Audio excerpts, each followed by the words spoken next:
Wildfires burning out of control in the U.S. state of California have killed at least 5 people. The deaths occurred in Butte County, where a massive blaze has devastated the town of Paradise. The fires have forced tens of thousands of people to leave their homes. Residents abandoned their vehicles on gridlocked roads and ran from the fast-moving flames. The bodies of the dead were found in burnt-out cars. Further south, 2 fires are burning in Ventura and Los Angeles counties, forcing people to evacuate their coastal homes in Malibu. Officials there have been giving a press conference. Let's take a listen. It's been a very difficult time here in Ventura County, and now it's also moved into LA County, as we all know. And I just want to say I appreciate all the hard work and all the effort everybody's doing. One of the things I would like to say is that as fire continues to tell people in these mandatory evacuations, please get out.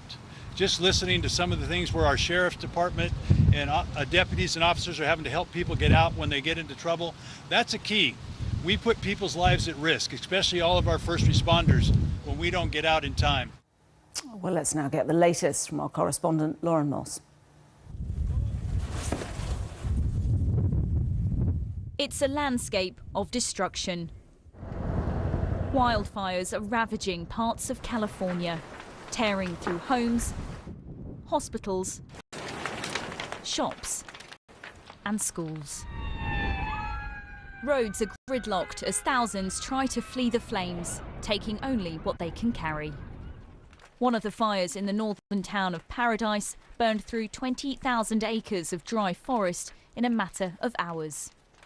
Further south in Ventura County near Los Angeles, strong winds are hampering efforts to tackle another fast-moving blaze in what has become a race against time.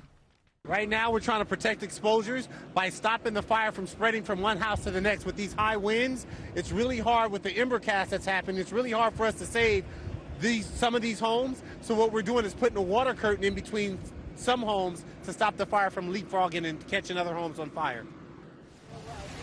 Firefighters have been battling through the day and night, and helicopters are releasing water to try and keep on top of the raging fire. This last year has been the worst the state has ever seen for wildfires. As scenes of devastation are left behind, there's a red warning on the horizon that the fight against them is by no means over. Lauren Moss, BBC News.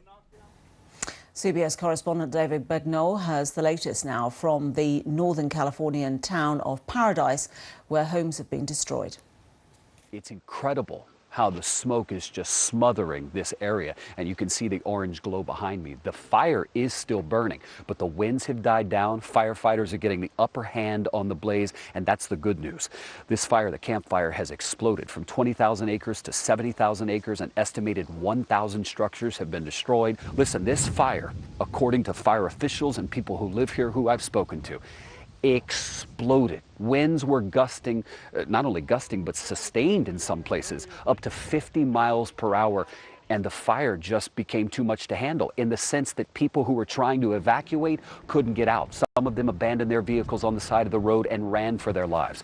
Other people took shelter in a concrete parking lot as the fire burned around them. Some people found that when they got in line to evacuate, the line was backed up for miles, so they gave up and went back home. Some people couldn't get out the exit way because the fire was blocking the roadway. We heard a story about a bulldozer being used to push abandoned vehicles off the roadway so they could get to a hospital in Paradise, California, where patients had been evacuated and were sitting in the gurneys in front of the exit, in front of the emergency room door, just waiting to be taken to safety. I'm at a home right now.